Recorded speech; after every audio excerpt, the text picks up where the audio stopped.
What's going on, ladies and gentlemen? Welcome back. You know what it is, your boy John. Like I mentioned, I have to retire the White Belt Slayer. It's not a good look if the instructor's a White Belt Slayer. I got to get a new name. I don't know what it's going to be yet, but something. I mean, I feel like maybe a black belt, but I mean, brown belt. Well, since that James likes to call me the Black Belt Hunter, so I'm good at that. I That's a lot. That's a lot of like alliteration and like plosives. It's kind of hard to say. Not quite the White Belt Slayer. It doesn't quite roll off the tongue as good. A lot of weight on that one there. A lot of weight. Dude, in judo, I've never fought. Well, one time I fought another colored belt. Every time it's been black belts. That's just because your weight. No, but I mean, like, so when I did that last tournament, Uh-huh. it was brown and black. I think everybody on the judo side were brown belts, but on the jiu-jitsu side, they were all black belts.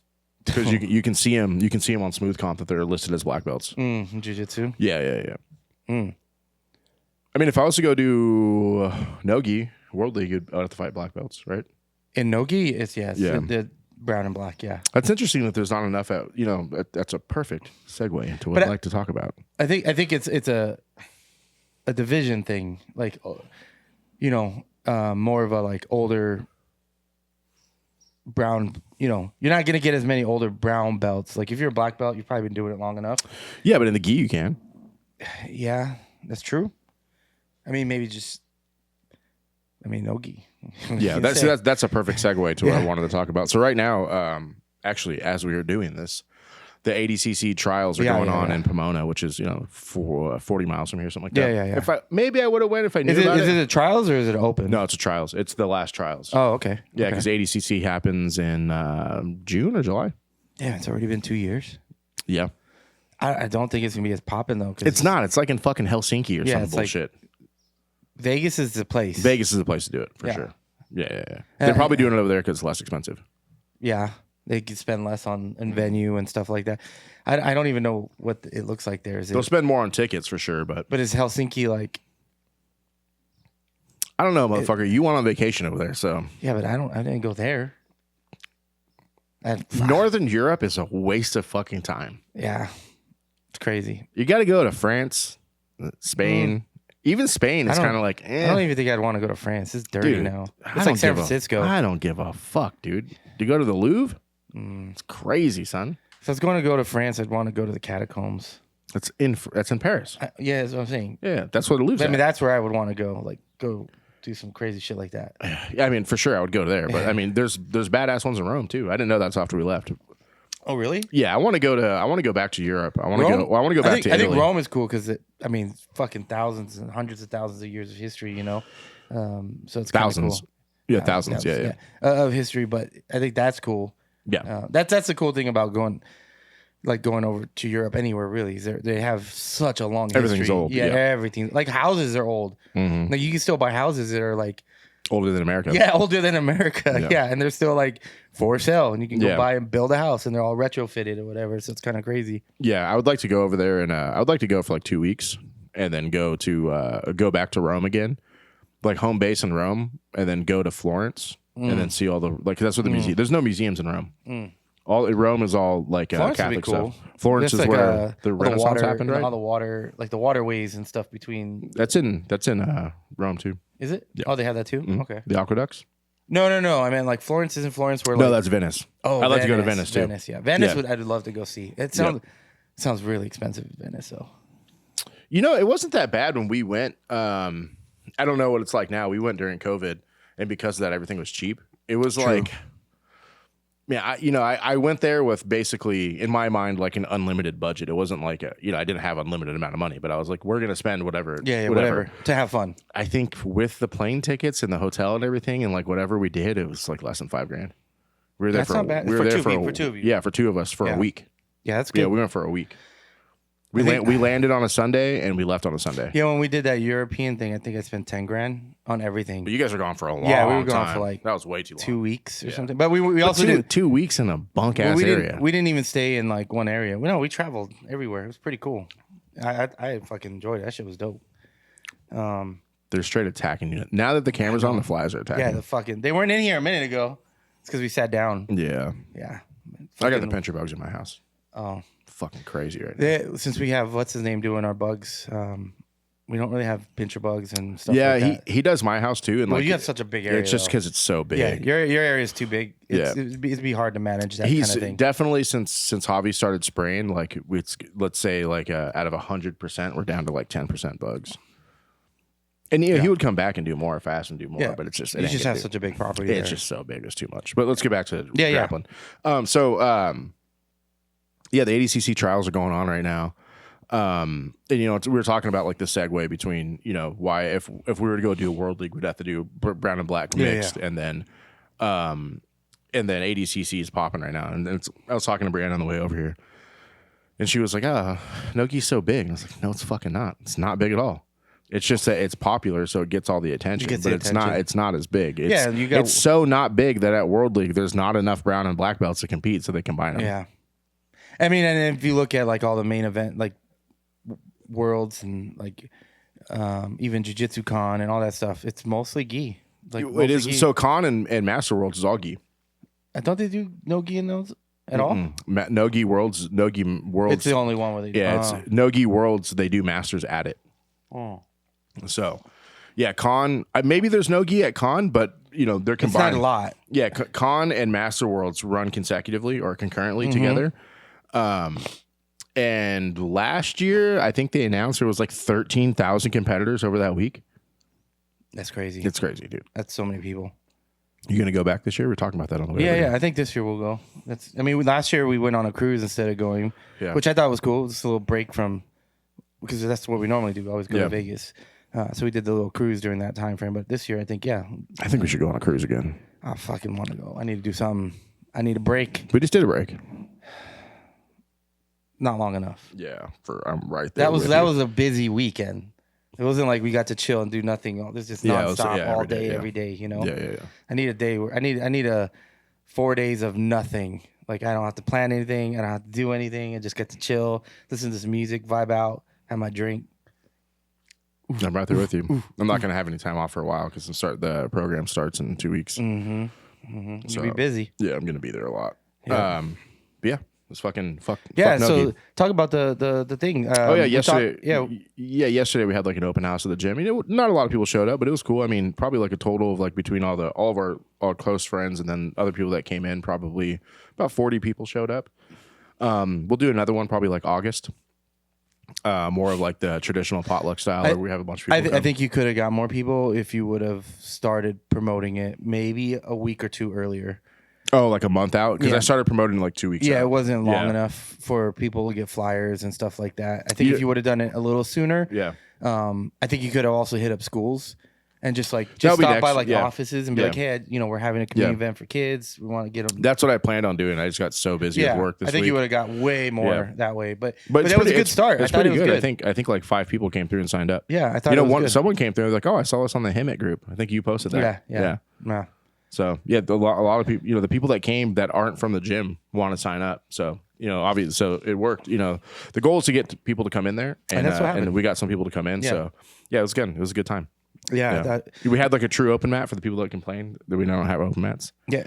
We had spectators the whole time. There was a lot of people just watching. Well, a lot of people didn't know about the gis, but I kept posting "Bring your gi." I didn't even know. Oh, I posted it like 10 times. A bunch of the ones you reposted said "Bring your gi" on them. Well, I guess I didn't read it. Yeah. But I just went and grabbed mine. So yeah. It was good. It was a good fun time.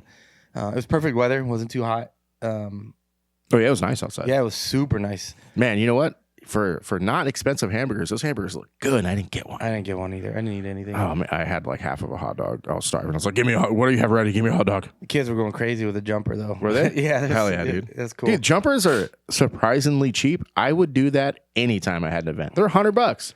Well, you said. Was it 100 for the tables and all the chairs? It was 160 for the tables, chairs, and the jumper. Yeah, that's pretty good. Yeah. Yeah. And you don't have to set it up. They bring it out, boom, pop it down, set it up, you're good to go. And you didn't even use it for the full time. Yeah, it was supposed to be for till today. Yeah. But I was like, yo, I don't want to deal with this thing. Come fucking get it. Yeah. That dude's going to sign up. Oh, is he? Yeah, he was like, so what do you guys do here? And I was like, oh, it's jiu-jitsu. And he was like, oh, I want to get my kid into something. And I was like, what about you, big dog? Yeah. And he was like, oh, come on Monday. I was like, come Monday at 5 o'clock and we'll see what's up. 5? That's when the kids start. Oh, first kid. Yeah. I'll probably be there tomorrow. 5. I saw you talking to some parents that showed up. and the kid wanted to join, and you were talking to the dad. You're like, "What about you?" Yeah. What about you, Playboy? Yeah, he's like, I'm busy. Yeah. You're not that busy, motherfucker. I think it may have been his older brother. There's no way that was dude's dad. I don't know. Maybe. Because he only looked like he was like 19. That kid was like 7 or 8. Really? I don't know. I didn't really get a good look. They were kind of just like sitting there, like just like looking, and there wasn't anything going on. I walked up to him. I was like, "Hey, let me show you something real quick." And he's like, "Okay." And I was like, "Let me show you how to wrist lock someone." Oh yeah, I saw that. I saw you talking about. Start with the dark arts. Not even before your first day. Wrist locks. That is the way. I tried to wrist lock James. How'd that go for you? That was a bad idea. Is that the first time you guys? No, you guys rolled before. No, not rolled. That was the first time we rolled. Oh, okay, yeah. It was fun. It was good. He's sneaky. Yeah, he was good. He was also wearing a judo gi, you little cheating bitch. Who did that to you? I have no idea. I woke up this morning. I got the biggest, gnarliest bruise. Someone gripped you up. Yeah, I was like, "Fuck." It doesn't hurt, but yeah, I didn't even notice him. I was like, "What the fuck?" I was like, "Yeah, I guess." That's how it be sometimes. That's how it be sometimes. Yeah. Yeah. No, it was a good time. I got some good rolls in. It was cool to see people roll with like Misa and Kyle and see what the fuck we're always talking about. Yep. This shit's rough. Yeah. Fucking George. I was rolling with George and I hit him with a foot sweep. George the brown belt from Ohana, yeah. I hit him with a foot sweep. And I was just kind of thinking, okay, we're done. The motherfucker gripped me and swept me. And I was like, fuck. I've rolled with him before. He is so hard to get off. He's a big boy. Off top. Sure, whatever. Pause. He's so hard to get. Let me rephrase that. From out of the mount from side. He was in side control. I think I could have got to the half guard by the time went up. But yeah, he's good. I rolled with him before, and he pulled guard on me. And then he threw in a lasso while I was standing, and I was like, let me see where this is going to go. And I was like, this motherfucker ain't got the lasso. Wrong. Motherfucker, like balloon swept me at the lasso. He's good. Yeah, George is good. Yeah, it was a good time. I think it was a good event. Turned out well. It was fun. A lot of good conversations, a lot of people talking. We had a couple people from other gyms show up, which was cool. Cool to just, like you said, I think your whole top conversation that you talked about, building a community and things like that. And yeah, I literally just I don't know. I found that I was just kind of scrolling while I was waiting for you, and I found some videos of this guy in his car after rolling. He's like 40 something, and he's like, you know, you start this stuff because you think you want to get healthy, and then he's like, really, it's the community that gets you coming back. The 100%. People you talk to, hanging out afterwards, and like that's the glue, right? Yep.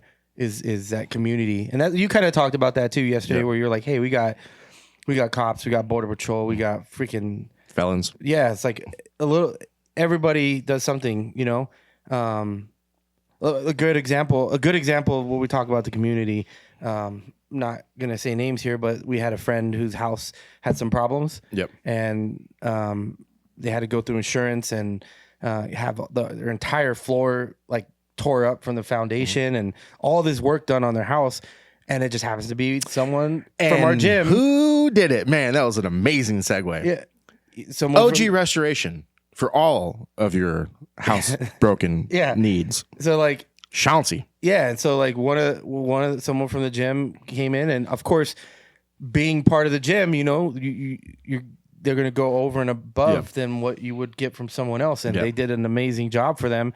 And that's what I'm like, part of the thing is that floor's banging. There's lawyers. There's like, if you need something, there's usually someone there you can ask a question to. And it's awesome. Yeah. It's even, you know, even not like super like professional shit, but like Adon does like repair of like laptops and cell phones and shit like that. He fixed something for me. What did he do for me? Oh, I had an iPad. My mom's iPad is broken. I was like, hey, can you fix it? Cell phones. Yeah. My fucking phone. He probably doesn't do Androids. No one does Androids. Everyone does Androids. Androids. Everyone does Androids. Nah, dude. But yeah, Adon has a story. It's in Orange County. But I gave him my iPad and he gave it back to me like the next day. He's like, here, I got it for you. It's cheap too. I think he charges like $100, $150 to do an iPad. Well, I wonder if you can get the screen. I was gonna do it myself, but the screen itself is like $300. Oh shit! Just for the screen. Shit. So I was like, "Fuck." Maybe he gets a deal because he's got like a store and shit. That's why I'm wondering. Yeah. But yeah, community is where it's at, and you know, I was trying to run at home. I started rambling a little bit. Like I said, I wish I could fucking go take a Pedro Valente seminar on how to fucking talk. That motherfucker is the GOAT.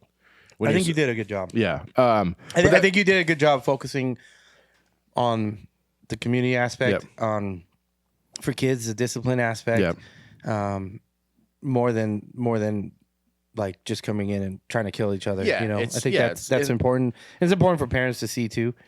You know, shit, my bad.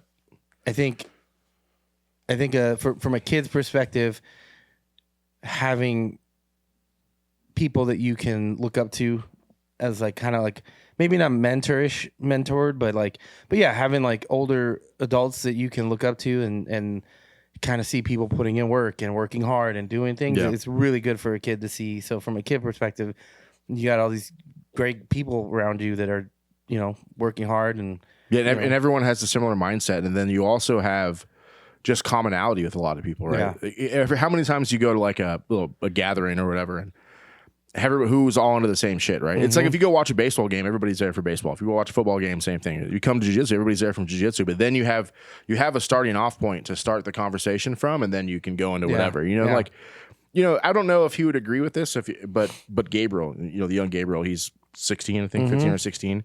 I remember when I started, he must have been 10, right? And then he had an older brother and an older sister who also trained, and he was like the little brother. Remember, he used to be little. He was like the little brother, and he was kind of just like there. Mm-hmm. And then now he's like a part of the team, and he's like, you know, talking shit to all the adults and smashing everyone. Mm-hmm. Like, you see that growth. You see the growth confidence in the confidence, and you see him in like over the weekend when Hoyler was talking. He was like, you'll see the kids walk in there with their head down, and then you see them a year later, they're walking up, their shoulders up, and then jiu-jitsu is transformative. But grappling in general, you know, because I'm on the judo tip, I think judo is a little bit better for it because it's just the way the mindset is molded around it, and it's not about like it's not about winning. It's not about winning until you get to the older levels. It's about doing your best. It's about going out there and doing it when other people aren't. And like in jiu-jitsu, there's a lot of focus on the win, right? Because all these guys have built their gyms off wins, right? So a lot of people think in order to build a successful gym, you got to be a winner, right? And you know, I don't know if that's necessarily true. I think it helps for sure, especially if that's what you're marketing. But it's more about just being a good person or like a personable person. Like, you know, Matt from Oast Nation, Matt Vega. I mean, he hasn't really won anything. I think he won pans at white belt. Mm-hmm. So I mean, that doesn't really count. But I mean, if he decides to open a gym, do you think it's not going to be cracking? Yeah, I mean, it's going to be popping. I mean, he's got dudes at Checkmate Menifee going there at 4 a.m. Which is crazy. Yeah. Dude, he posted that video last week. There was like 30 people there at fucking 4 a.m. Crazy. Yeah, I think also, I mean, on that same note, you know, a lot of our gym competes, and sometimes we win and sometimes we don't. But like you're saying, it's like just even going out there is hard. Yeah. You know, just going out to compete can be really hard for some people, especially if you've never done any kind of sports ever. Yeah. And this is your first step into any kind of sports. You're out on the mat alone. Yeah. And that's scary for some people. Yeah, for sure. Right. But I think our gym, and I think a lot of gyms, maybe not all, I think a lot of gyms though, you know, if you win, you lose, everyone's there for you. Like, hey, you went out there and you did your fucking thing. Yeah. There's thousands and hundreds of thousands of people that are just sitting on their couch right now. Yeah. And you went out here and you did something really fucking hard. There's millions of people. Yeah. And you did something hard. Yeah. And to take it back to like the judo stuff is like, you don't meet, I think it's because the sport's kind of new, but you don't meet a lot of like lifelong jiu-jitsu guys. Mm-hmm. But you get into the judo world and you meet these guys and you can tell, like, you'll see them on the mat and they're rusty, like they're black belts, but they're I don't know if I would go out and say that you don't meet that. I think there's just more people in the US that more people fall off, but there are definitely lifelong jiu-jitsu guys. How many guys have you met? Like, do you actually know that you've met who've been training jiu-jitsu for 30 years, 35 years, 40 years?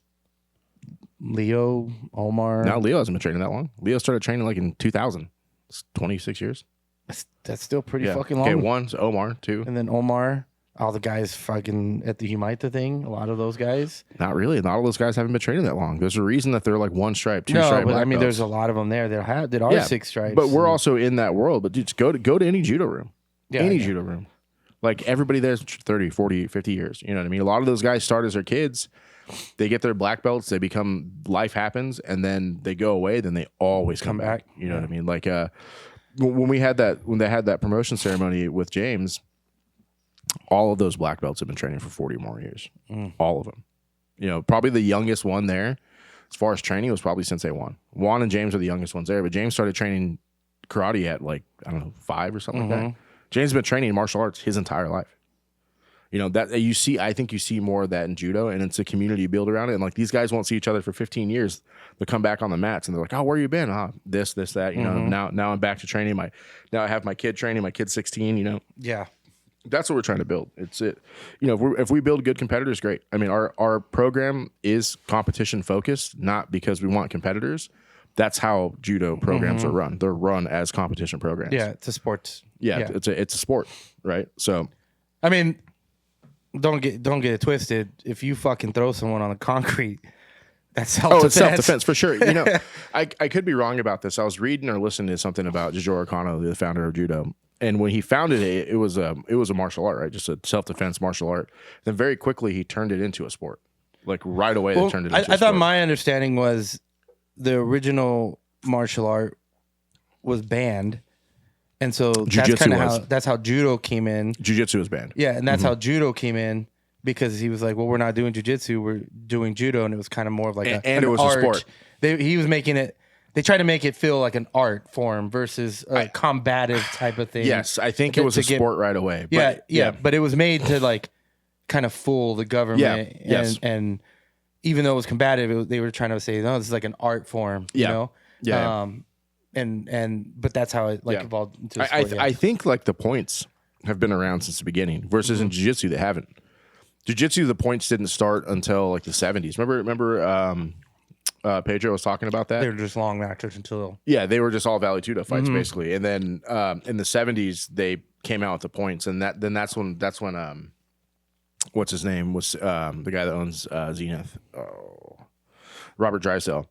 That's when Robert Drysdale was saying that, you know, Carlos and Gracie is the reason that there's like sport jiu-jitsu, and like he came up with it, and he's like, no, it's not. He's like, there was one tournament that started points, and we just went. You know. Oh, that was right, because he was saying there was one tournament and there was one article that mentioned it, and they used like the judo system, and then they tried to say he did all this other stuff. Yeah. I mean, Carlson Gracie was the man. There was the original Carlson Gracie. I mean, his son's awesome too, but the OG Carlson. Omar has a great Carlson Gracie story, but Carlson Gracie was the man for sure. But I mean, Hickson was doing it. Everybody was already doing it. I did want to say shout out to everyone on TikTok. There's been like a lot of from the last one where we kind of we were driving, we're talking about history and all this stuff. There's a lot of conversations that were happening on TikTok. Oh, really? Yeah. A lot of cool conversations that people were having on there. On some of those clips. So shout out to everyone on TikTok that follows us. If you're not following us on TikTok, go follow us there. Instagram, Facebook.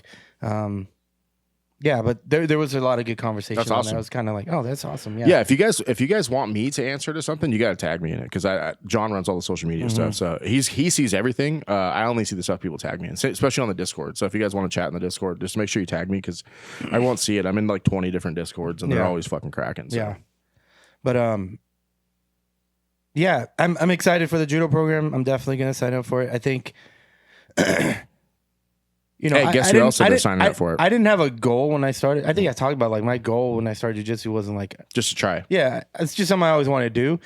I didn't necessarily think I would even get this far, because how life was and things were happening. I didn't know. I was just like, whatever. Motherfucker had 2 jobs when he started jiu-jitsu. Yeah, I did. And so I was like, whatever. I'll go do this because it's something I want to do. And now I'm like, man, I can make it to black belt. And then now I'm like, fuck, how cool would it be if I can get a judo black belt too?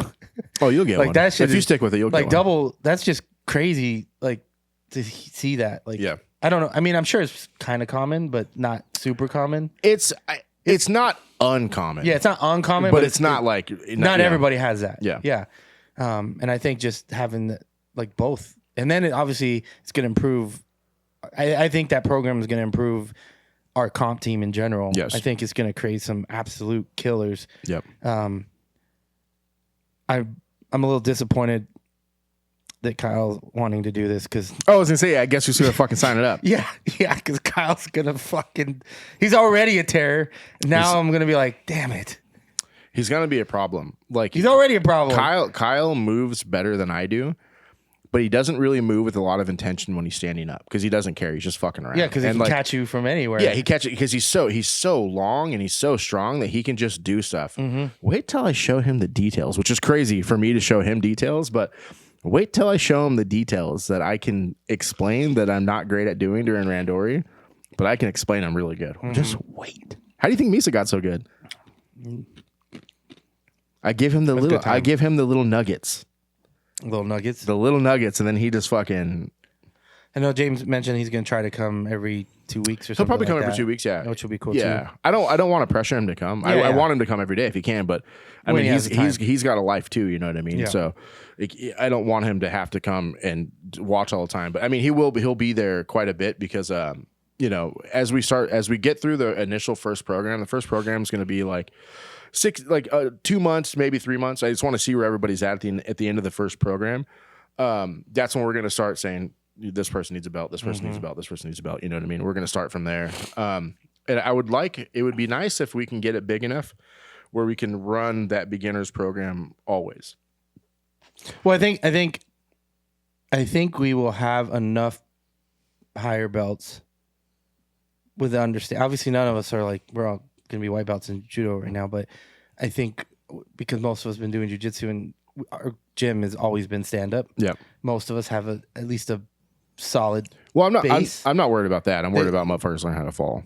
Well, yeah, but I think you'll be able to have more people to help. Yeah. If they want to help in those programs to help continue, like you said, maybe keep a foundational program that's just always in rotation. Yeah, yeah. You know, if you saw Misa and I try to kill each other at the end of the class yesterday.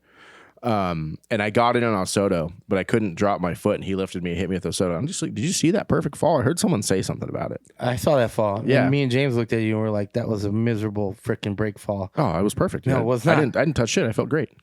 That's the idea. You didn't break fall, though. You don't have to. Not when you're not in randori. You have to learn how to do it for uchikomi. I don't know. He was like, that was horrible. Oh, no, I felt great, dude. I didn't even feel shit. That's the idea. Ask James if he breaks fall during randori. The answer is no. I'm excited. I think what you guys are doing is awesome. I think you guys are going to be really successful. I think you guys are doing it for the right reasons. And I think that's the main thing. You guys are... A lot of people, for some reason, when we had that podcast with Juan, and he was talking about why prices are so cheap and doing it for the love, there's a lot of hate on that. I'm like, I don't understand it. Why hate on someone that's following their passion and they're not... Juan?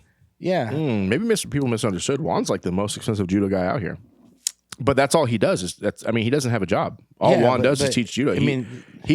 He believes, on the Juan thing, Juan believes that he has a skill, which he definitely has it, and that it's worth something. Yeah. And then he provides the best value he can to his students. And he's not expensive. I think Juan's like around $120 a month. Well, that's what I'm saying. But there was a lot of hate on that. But what did they say?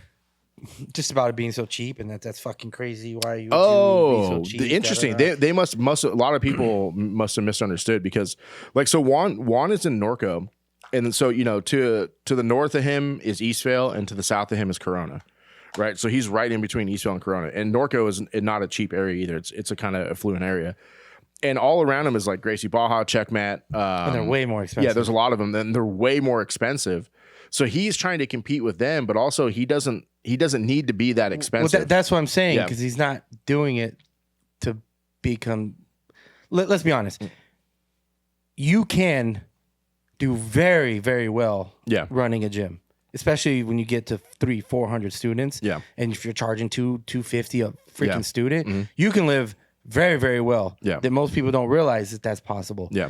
But that's not why he does it. No, yeah, Juan does it for the love of the game. And that's what I'm saying. I think what you guys are doing, it's the same thing. Yeah. And I think that's why it's going to be successful, is because, the passion for the sport. It's not it's going to be partially a business, but you guys are doing it more for the passion of the sport. Yeah. And if you can get to a point where, like, hey, this is all we got, like, I can live my life by doing this, like, that's awesome. But it's like the passion, the community first, and then hopefully get to a point where you can do that. Yeah, a lot, and we're offering it to the Gracie students already for it's only $30 a month. Cheap. To add on to your existing contract, it's only $30 a month, and we're doing that because we want people in, right?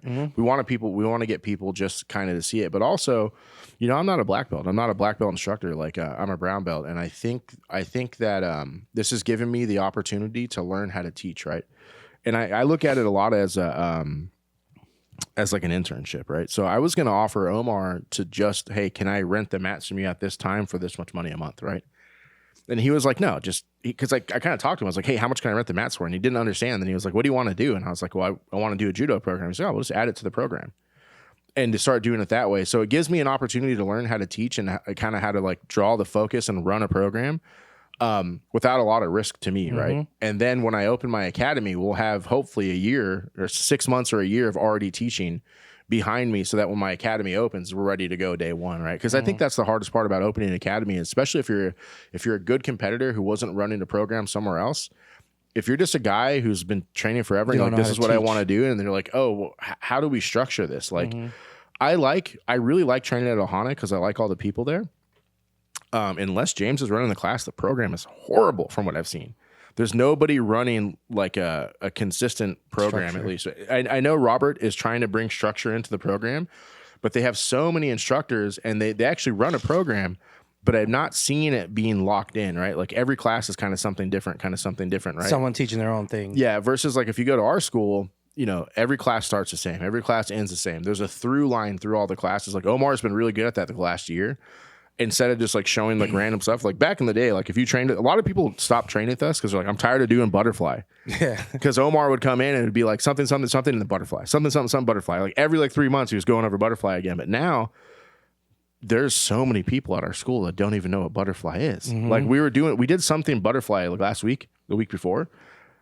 And like I saw like people like looking around. And I was like, do you know what the butterfly position is? And they're like, no. And I was like, that is crazy to be from this school and not know butterfly. But Omar's starting to run a more consistent program now where there's a through line through everything, where it's like, what was he showing the last week? The arm drag stuff. He's been hitting everyone with the arm drag.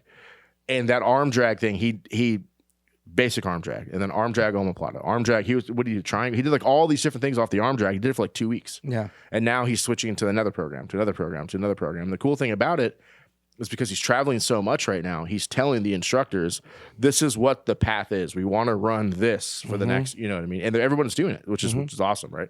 And I think that's what builds your program. And on the judo side of things, there's an actual program. Like you can go to the Kodokan, you can get a program. They have like a program that they run. Yeah. So we're running a program that James is writing out. James wrote this thing so far. It's like 4 or 5 pages, and it's kind of like, what is judo, and what is the way to do it, right? And we started there, and then Judo Joe gave me his program, and he gave me his exact program that he's running. So I sent that over to James. He's like, oh, this is what I was thinking, but it's already written out. So him and I are gonna kind of morph that document, the Kodokan one, James's ideas. We're gonna run that into a program. Judo Joe, oh, absolutely. Once we get. I bet he's excited to see what you're doing. So between us and Ohana, I'm calling them Ohana, but it's all Slattery Judo Club. Between us two, we have like 90 students. There's like 50 of them at Ohana right now, and I think there's like 30 or 40 with us already. So once we get to the point where we can actually, when I feel comfortable saying, hey, it's going to be $100. This guy's going to come out from Florida, so I can pay. So I can bring Joe out here, pay him. Because he's a professional. He needs money to come out here, but.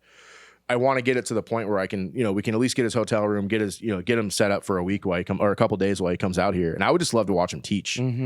But then run something on it. Yeah, definitely Joe's got to come out here. Yeah. I mean, he is so good. And I would love to bring out like Juan for like a seminar, bring out like Sensei Carmen, and like, dude, for a couple $1,000, you can get Travis Stevens to come out. He's not that expensive. Or J-Flow would be cool too. J-Flow's expensive. Yeah. That'd be sick though. But like also like, I can't think of his name right now. His last name I'm pretty sure is Brown. He's just pretty sure he's a black dude. I know he's black. I'm pretty sure he's black. He might be Dominican.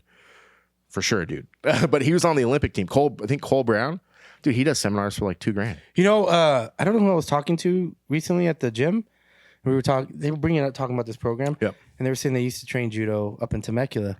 Yeah, with the Olympic guy. Yeah, I was like trying to figure out. I was like, was it here? And he's like, yeah. I'm like, I was like, yeah. He's like, yeah, but he said it was like 20 years ago he was training over. Oh, there. Really? Yeah, it was a husband and wife in Temecula. I think it was called like Judo, like California Judo or something like that.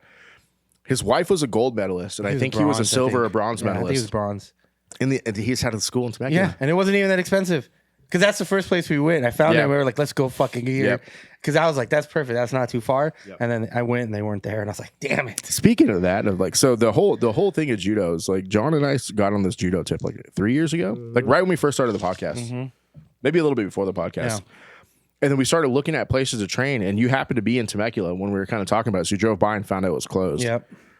Something happened, and I started talking to Mike. And Mike was like, oh, I trained judo at fucking UCR. That's how I started training. The reason I bring that up is, where the fuck have you been, Mike? I know you still watch this. So he came in the other day because his kids started training again. And he was like, I'm going to come back. And I was like, you know what, dude? I even have a gi for you, homie. Where the fuck have you been, Mike? People come in and out. Yeah. That's an even better segue. So one of the last times I trained with Mike over at UCR, we were doing the thing where they'll hold a broom and they'll put a gi on it, and you got to jump over the broom, like roll over the broom, right? Fucking Mike spiked himself on the The reason I bring that up is yesterday at the ADCC trials, this dude kind of went to go lift up this dude and like mat return him. Slammed him in his face. Yeah, so the dude picked him up to like mat return him or to like suplex him, and the dude grabbed his leg to try to leg lock him at the same time, and it doesn't 100% look like he threw him on his head, but I think just like the conjunction of those two movements of him lifting and then falling, it looks like he slammed that dude on his neck. The dude is fucked up. They took him out of the thing on a stretcher. Did you see that? Yeah, I didn't see the result. I saw the slam and I was like, oof. Oh yeah, they took homie out on the stretcher. I mean, but that goes right into self-defense. Yeah. Like, don't try to leg lock someone. You're getting suplexed. You can't pull that shit off in ADCC. You have to fucking let go because they can slam you. And that's the same shit on the streets. You can't fucking play like that on the streets because you'll get fucking slammed. Yep. Like to me, it feels common sense on what moves I can use on the street and what I wouldn't use. Like I wouldn't go X guard or anything like that. Like I'm going single leg, double leg, or do some shit like that versus fucking some of the other stuff you see people do. Like it makes common sense to me, but there's some people it doesn't make sense to, or some people that want to talk shit about jiu-jitsu and sport jiu-jitsu. Oh, sport jiu-jitsu doesn't work. It's like, bro, we can do all the same shit, only we have more tools. You want to poke someone's eye? Go ahead, try to poke my fucking eyes out. I'm gonna control you, and then I'll poke your eyes out. You know, like we could do all the same shit, but with more control. You know, I think I would disagree with that. Like, so if you're on the streets, right? Let's put a little scenario up in this motherfucker. So you're on the streets, you're at a bar, you know, whatever, and someone pushes you, like, you know what I mean, like push you, and you fall down. I would put a motherfucker in the X guard, dog. No, he's not going to be able to punch me. No, that's where I wouldn't even try to. I would just, not. I wouldn't go to the X guard, but if there was a position where I could do the X guard, he's just going to slam you. I don't think so. I would keep his fucking body right in front of me if he's trying to attack me. Up kick, just like you see in the fucking UFC where you're up kicks, kick their knees, get to a point where you can get back up. Unless they like drive it, unless they like fall onto you. Okay, so like, that's how you should be. This is how I'm thinking about it. This is how I'm thinking about. Okay, so you're at a bar, you get pushed, you fall down, right? And the dude runs up to you to do something, right? Yeah, but what if he gets there quicker than you can start butt scooting and kick? You don't need to be butt scooting. You fall on your back, your legs are up, and you start kicking his knees, kicking his face. Okay, I think it could happen faster than that. It can. And then if he ends up on top of you, that's what I'm saying. It's like he's already in the position where like he's standing over you trying to punch you, and you do something and you grip and you throw up that X, you stretch him, he can't punch you anymore. I would probably just defend. Remember, if he goes to that punch, defend, pull those arms in tight. Maybe. I mean, there's a lot of scenarios, right? How many times have you practiced that versus how many times have you practiced X guard? I think what you practice is what works. I don't think X guard is the right position. I don't think it's the best position. It can 100% work. Can you make it work? Yes, you can make it work. There we go. Especially someone that has no idea what the fuck they're happening. Yeah. As soon as you extend them, they're going to be off balance. So yes, it can work. It's not something that I would go to. That's what I'm saying. But it's whatever you practice. That's what Hoyler kind of pulled us aside. I don't know if were you standing there when he told us this? Mm-hmm. I'm not going to say what he was talking about, but he kind of walked up to us because we were fucking around a little bit, and I was like, "Oh, we're about to get yelled at right now." And he said something to me. He's like, blah blah blah, and I was like, "Really?" And he was like, "Yes." And he's like, "But if you practice it, it's better than not practicing it." And I was like, "Yes." Well, a lot of that stuff is like, I think a lot of people don't understand. If you were to watch a lot of the self-defense techniques, it's corny as shit. Yeah. And you would be like, oh, that's not going to work. Like, it may not work against someone who's trained, but someone that doesn't know anything, That's what it's designed for. And that's what it's designed for. And it's designed to teach somebody that has zero self-defense. Yeah. It's just about giving someone a chance to survive an attack, to survive something. Yeah. That's what it's about. It's giving someone a chance.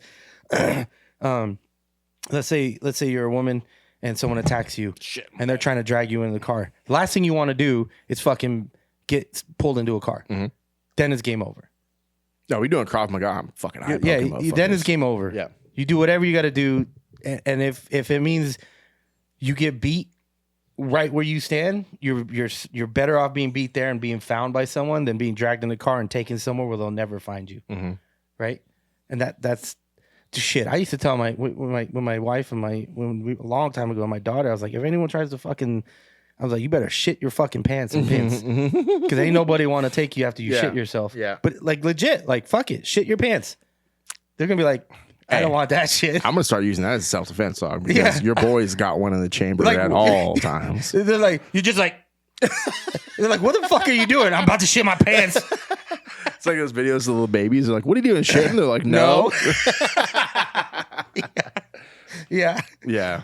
But like, that's the reality, is you don't want to do whatever you got to do to stay where you're at or run away, but just fight to not get in the fucking car. I think the self-defense stuff, it's just about practicing it, right? And it's corny and it's hard to practice because it's so corny, but I think if you... And it's not fun. Sometimes. I mean, it can be fun if you make it fun. Fucking yeah.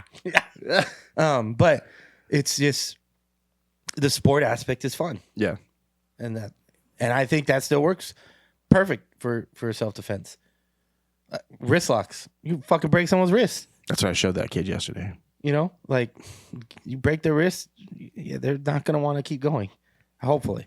I mean, adrenaline's a hell of a drug, but yeah, you know, most people aren't used to pain either, or being uncomfortable. Yep. You know, and that's what we do every day. Comfort in the uncomfort. Yeah. So, yeah, interesting stuff. What else you got? You train at all? You train this week? Mm-hmm. Oh shit!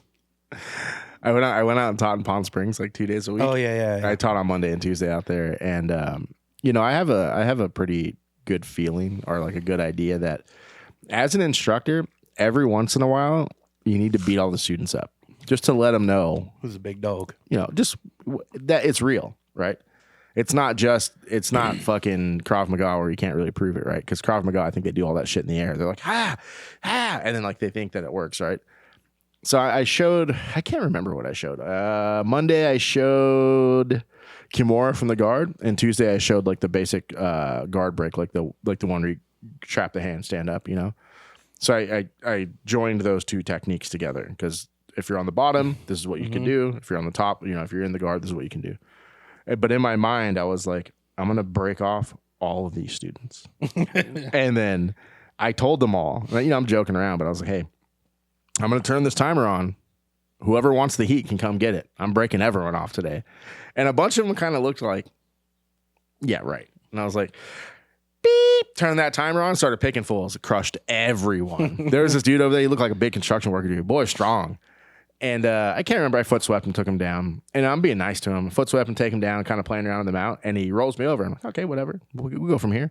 And he mounts me, and I'm like, oh, congratulations. You played yourself. And he's trying to Americana me, and he's got my arm stretched out. And I'm just like moving my elbow so he can't get me. And he's going, and then he goes like full blast, 2 hands on my wrist. And I'm like, this is what I was waiting for. And then I swept him from there, and then I just one hand choked him. It's like I came up on the sweep, grabbed the collar, and rolled over his back. So like I had his collar from the front from like a turtle position, and I just had a good grip, and I tucked my head under my elbow, and I rolled over. So like I ended up like in the like this position, just choking the shit out of him. And I was like, this is jiu-jitsu, my friend. I fucked them all up though. Yeah, sometimes I think foot swap everyone. You gotta learn. You gotta go through that. Yep. You gotta understand where you are. You gotta understand it's real. You gotta feel it sometimes and be uncomfortable and be like, this is it's a game, but it's not a game. Yep. You know? I found that out yesterday, dude. Fucking Kyle and Misa. Dude, Misa has working on this like Kimura back take thing. Fuck, he hit me like twice on that. I'm like, God damn. He hit me with it like 4 or 5 times. I'm like, I'm gonna have to have him teach me that one. That was slick as fuck. Because you almost feel like you're gonna get out. Omar has taught that before, that Kimura trap sweep. Has he? He does, yeah. I feel like I almost feel like I'm about to get out, and all of a sudden he's like on my back. I'm like, God damn it. Mm-hmm. I saw him do it to George yesterday. Yeah, I saw that too. Yeah. I was like, damn, all right, I see. He's been working on that. Yeah, that was smooth. I was like, damn, I wasn't expecting that one. Yeah, I don't got that fancy shit. It's not even that fancy. It's pretty fucking fancy when he does it. I don't think it was that fancy. It's just dude, he like grabs the Kimura. He just waits. Throws himself off, throws his feet over his head, wraps around, and then gets on your back.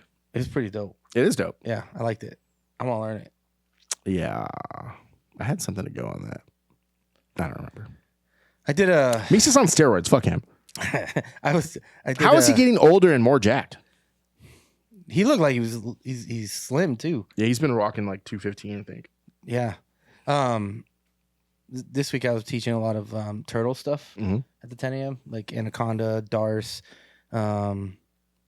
just some general turtle stuff because I've seen a lot of people get stuck. Have you ever hit an anaconda or a darce? Yeah, on not in a a tournament. Full size person? Oh, it's very hard. Yeah. The darce I can do. Yeah, I believe you can do it to Nathan. No, I can do the darce. That setup specifically. There's no way you could darce me. That all I do is this.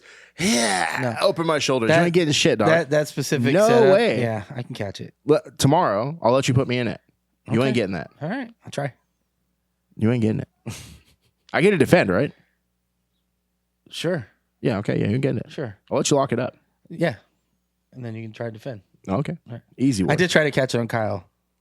He'd be a good person to hit it on because of size. I got the roll, but I don't know how he got his arm, and then that was like, I mean, nothing works on him.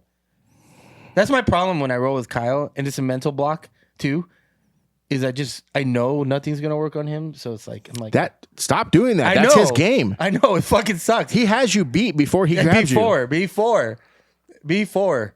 And I'm like, God. He just looks at you and he's like, I'm gonna spread you open. Oh, that was like yesterday. He just looked at us and you're like, stop fucking looking at me. I was like, God damn he walked in, look. I told him to go get. I was like, did you bring a gi? Hoping he would say no, and he was like, yes. And I was like, fuck. Then I saw him put his pants on and just go like this. Yeah. I was like, God damn it. Yeah. But it was good rolls. It was really fun. It wasn't too hot. There was enough people to get some good rolls in. Some people I've never rolled with there, so that was fun. It was It was a really good time. I liked it. So it was a good week actually.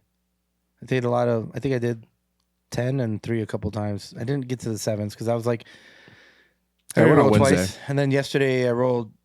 It was just me, Omar, and the boys. We just did a little private roll. We just rolled, and he had his fucking in between different rolls. We'd be doing sit ups and all this other shit. I'm like, God damn it.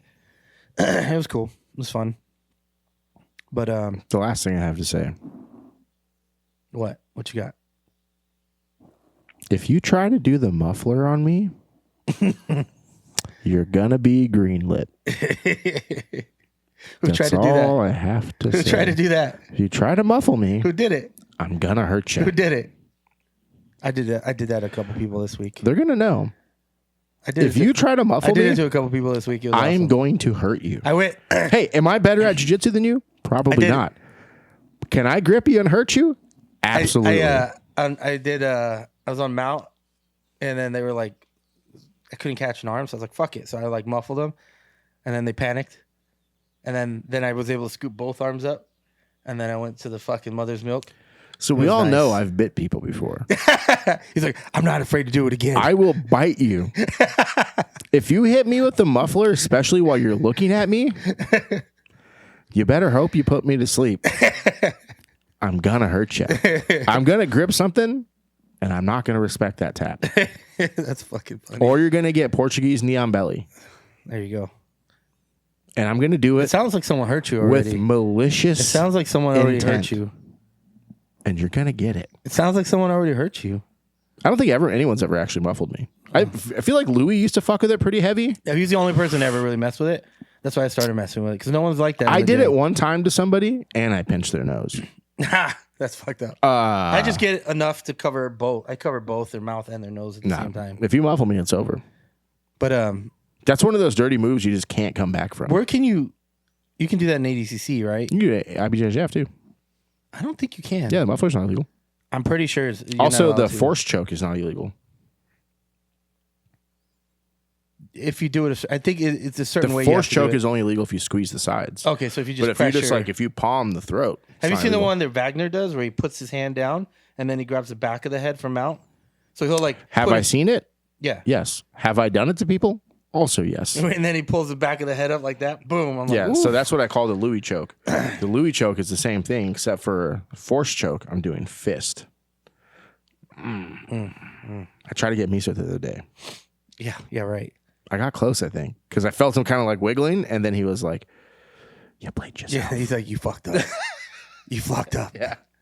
He fucked me up with something after that. Yeah. Yeah. I was just throwing a Hail Mary up there because he was looking at me as he was like spinning around north-south. He was like spinning north-south, and my hand was up there because I was gripping something. Then I just let go, shoved it in his neck, and I grabbed the back of his big dumb head, and I was like, "Yeah!" He got out though. Yeah, you gotta do what you got. That's right. When that's the Louis choke. When James was on top, like that's all I had. I was like, "Fuck it, I'm gonna go for this hand." And I was like, "Ha!" And then nothing happened. I was like, "Uh oh." Your boy's strong over there. He's like, "Why are you fucking playing dirty?" I was like, "This is what I do." Then he swept you and got up on top. What happened? No, he was already on mount.